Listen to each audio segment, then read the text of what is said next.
Hi everyone, and welcome back. Today, we're taking 3 adventures in one day, so follow along as we take a relaxing dip in the desert hot springs water, check out a bit of Joshua Tree National Park, and then speed off to catch the aerial tram up San Jacinto Mountain. We drive north of Palm Springs to the city of Desert Hot Springs to start our day at Azure Palm Hot Springs. Whew, that's a mouthful. As soon as you walk in for check-in, the hectic energy of the street just disappears. Here, we take part in the day spa option. At the time of this visit, it costs around $79 per person and doesn't require an overnight stay. There is also a cafe here with some good, clean food options. They even show up as Dine Happily on the Seed Oil Scout app. After brunch, we find our assigned lockers to secure our belongings. Not only do you get a towel, but you also get a robe. To start off our experience, we soak in one of the outdoor mineral hot tubs with controlled, varied temperatures.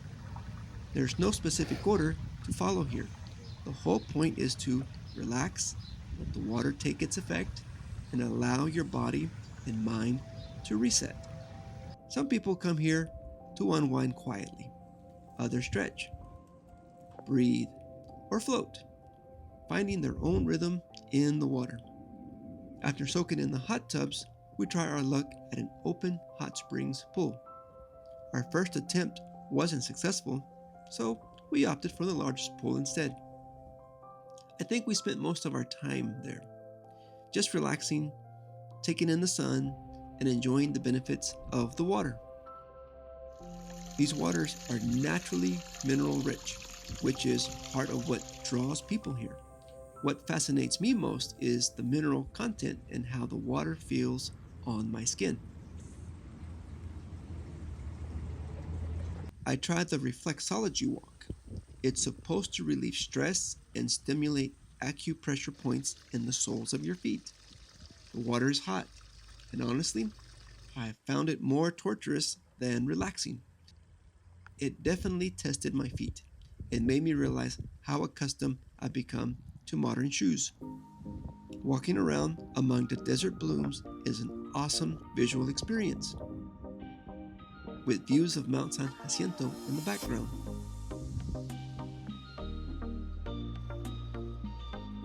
Eventually, we spot an open hot springs pool tucked among the blooms. The goal here is simple. Relax, let the water soak in, take long, slow breaths through your nose, and exhale. This water has traveled deep underground, warming naturally before rising back to the surface. There's something about warm water like this. It naturally slows you down. Your breathing softens, your body lets go, and you shift into a more relaxed state. Just be courteous and avoid spending too much time, about 30 minutes, in any one pool. There are signs around to remind you. I'd also suggest putting your phone on airplane mode. You can still take photos, and your clock will still work, but you'll get more out of the experience without constant signals and distractions. It doesn't take long to feel the heat here, so taking breaks and staying hydrated becomes part of the experience. The spa also offers poolside service, including adult beverages. Just be sure to enjoy them responsibly. We also tried the outdoor traditional sauna. Oh, hot and balmy. Followed by a splash of cold water. Our day spa experience has come to an end, and now we get dressed in our hiking attire to go deeper into the desert. We drive across the Morongo Basin through the Mojave Desert, passing wind turbines and strong desert gusts on our way to Joshua Tree National Park. Something about 29 Palms sounds familiar. Maybe something military related? Perhaps I've heard it referenced in a movie before. At some point along the drive, we cross over the San Andreas Fault without even realizing it. Everybody, we're here at an entrance here for Joshua Tree National Park. Something campground. I missed the sign earlier, but it's not the main part. We're up here just for a little while, so we're gonna walk around, explore a little bit. From what I can tell, it's possibly a short, easy trail, but I don't expect to do the whole thing.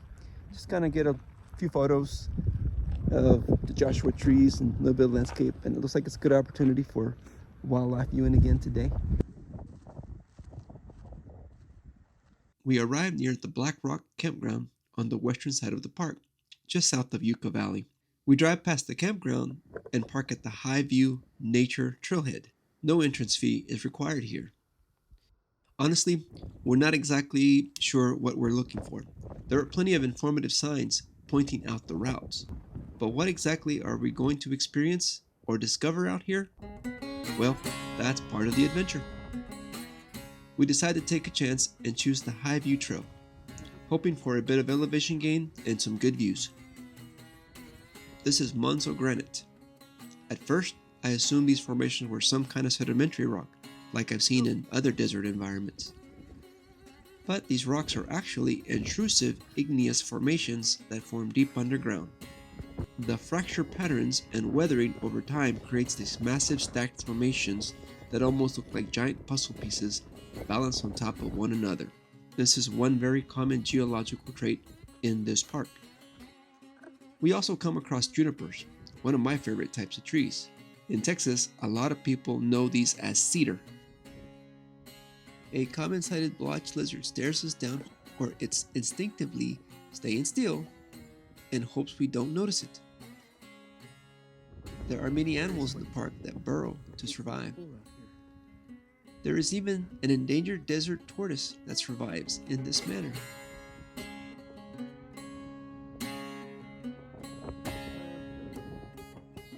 We notice very few people out here. Maybe this trail is underrated or simply overlooked.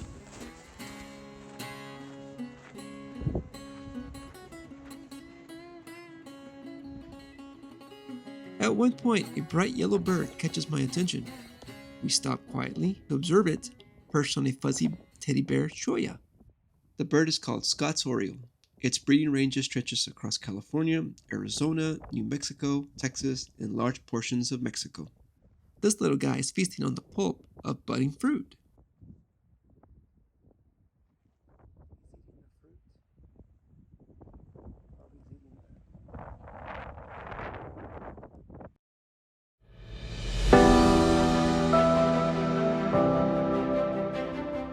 The Joshua tree, which is not actually a tree but a species of yucca, is a member of the agave family, Yucca brevifolia.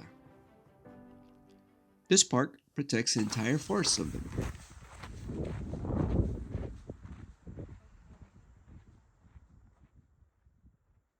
The park itself was originally designated a national monument in 1936 before becoming a park in 1994.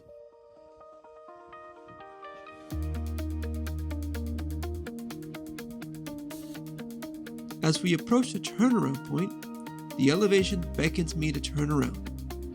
Wow.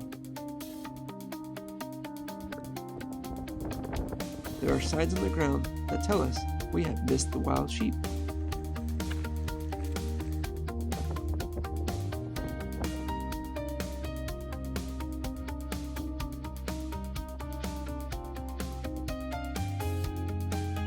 If my orientation is correct, those are the Gregorio Mountains. Water from these mountains takes approximately 7 years to reach the hot springs resort we visited earlier.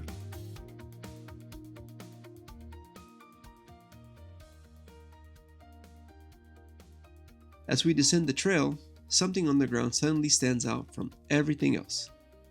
I'm no geologist, but I may have just found my first sample of gneiss.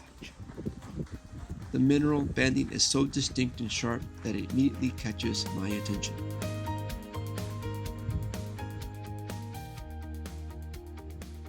Well, hiking around here in this little trail, the temperatures are very nice.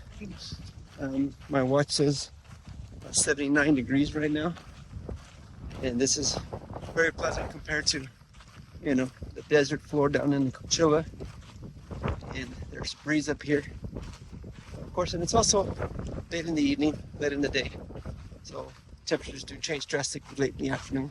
So this was a nice little hike, short, impromptu, quick, and it always helps to have pleasant temperatures as well. So this is definitely a good trip that we made out here to kind of get familiarized with this a little bit more and get orientated on maps and maybe make better plans for the future.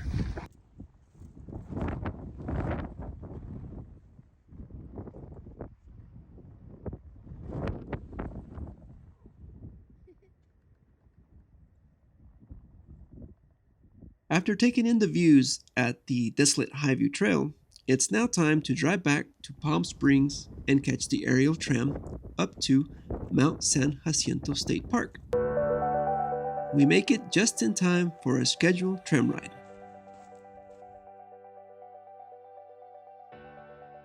After hiking in from the parking lot, we take a moment to catch our breath. I'll try my best to show you what I mean later.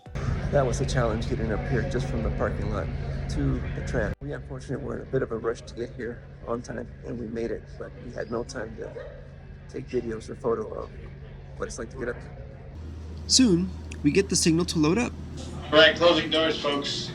The tram doesn't waste much time leaving the Valley station, and almost immediately the safety information begins flowing.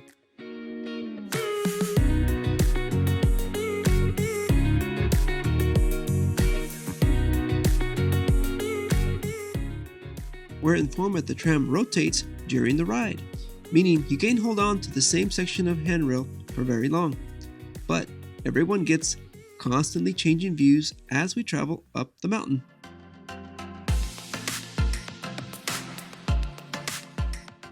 Then the operator warns us about excessive swaying while passing the support towers.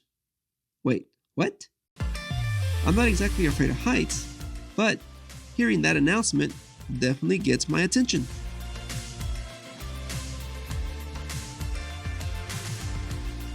As the tram climbs, we pass through multiple ecological zones, almost like traveling between different climates in a matter of minutes.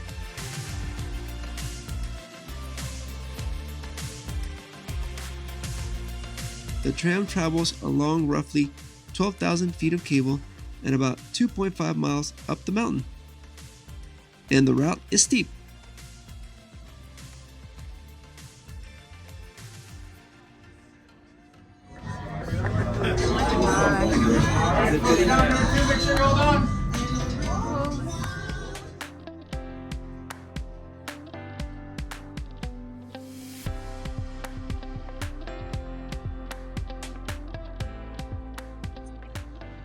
This swings a little too much for my comfort.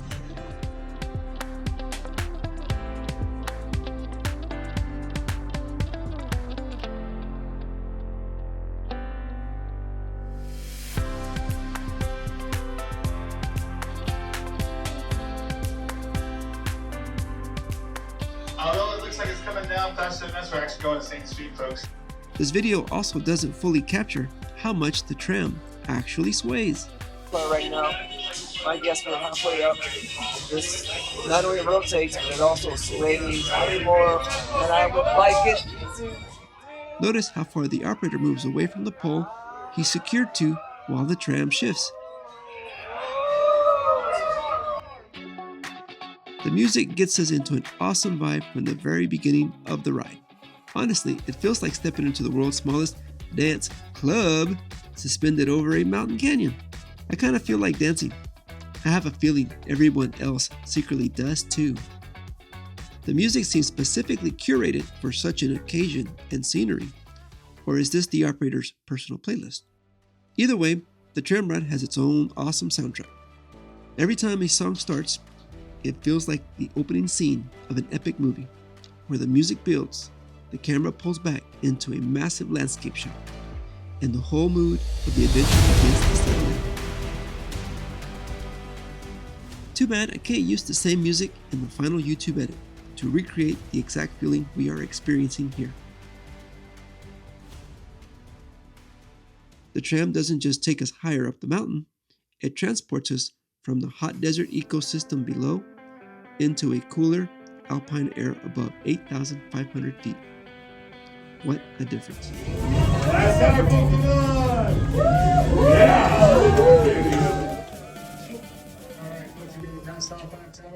When you step off the tram, you enter a climate-controlled lobby with restaurants, cafes, a gift shop, a bar called the Lookout Lounge, natural history exhibits, and even a small theater. There are also around 50 miles of hiking trails up here. When we finally stepped outside onto the observation deck, we quickly realized we made a terrible planning mistake. It's cold up here. Very cold. And unfortunately, all we brought were the lightweight hiking clothes we used earlier in Joshua Tree. The temperatures are somewhere in the 40s, which feels unbelievable after spending most of the day in the desert heat below. So we're at the top of the aerial tramway now, and below us is Palm Springs. Palm Springs. It is cold up here, and it was a little bit scary of a ride. It was. A little more My shakier hands than were we expected. sweating. So I was like, oh my God, it's crazy. Let's try walking over that way and see what we can find. From up here, I spot Palm Springs far below us. I begin to recognize landmarks we have driven past earlier in the trip. I start reminiscing about the past few days we spent here. Since this is our final adventure before headed home, it almost feels like we have reached the pinnacle of the trip, both literally and emotionally. I keep thinking about what an incredible weekend this has been. I have a feeling this trip will become one of the highlights I remember most about 2025. By tomorrow, we'll come down from all this excitement and catch a flight back home to Texas. We try to brave the cold while taking photos and enjoying the views. Eventually, though, the cold catches up to us. My hands become numb and operating the tripod gets difficult.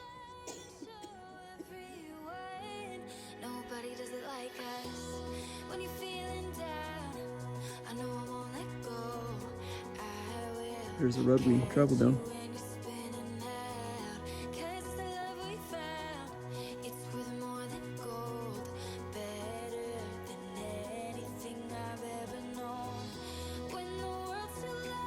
Okay, my hands are starting to get numb, and I'm ready to go in.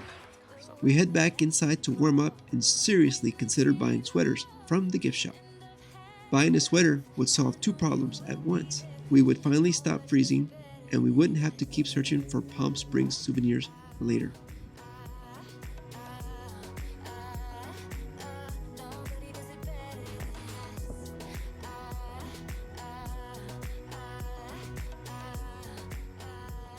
Hey, look what I found. The Nashville payphone at 8,500 feet above sea level. On the ride back down, we're treated to one final surprise.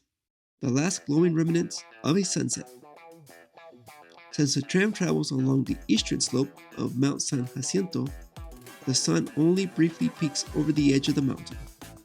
This may be the best sunset we're going to catch on the ride down. I can only imagine what sunrise might look like from up here.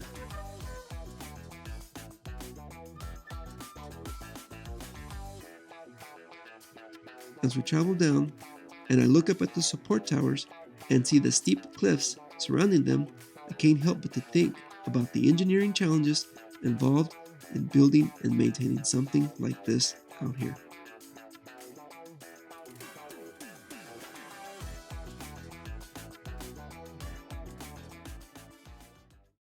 The music is great. It's a party up here.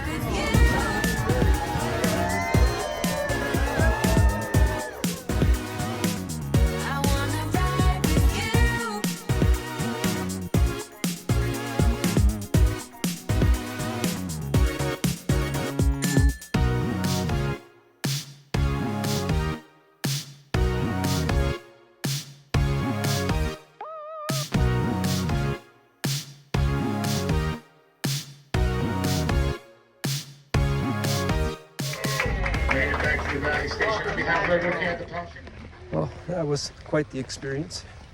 and worth doing it, and I would gladly do it again. You do it again? Oh yeah. It was a little nerve-wracking going up, but coming down was fun. There is certainly a great opportunity, other than just going up to the top and just getting the view. There's great opportunity to go out there and hike because there are trails. We want to do a kind of a sunset kind of a theme tonight versus going hiking. But now we're also hungry, so we're made our way back down from the mountain to go eat. So where's our car? Keep going. It doesn't show you how, well, the camera doesn't show it, but the parking lot is steep. And it's just a gradual uphill. Just to get up there it's not easy.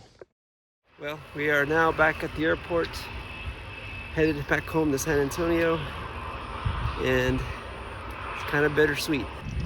Kind of wish I could stay here longer and explore some more and experience some more, but the 4 or 5 days we were here, not long enough. But we are definitely, we're gonna make the effort to come back soon and make better plans, because now we're more oriented to this area and what's all here and where all we can go and how far away things are, so we can make the most of every day that we're here. Hey, remember how I was saying that art around here in Palm Springs is catching my attention? Check out this.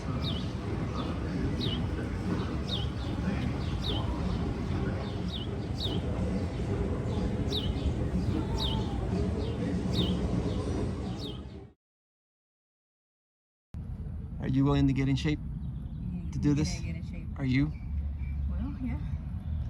I don't know. It won't be next weekend. Won't be next month. But I'd say this was a reason to come back to Palm Springs to do this trail.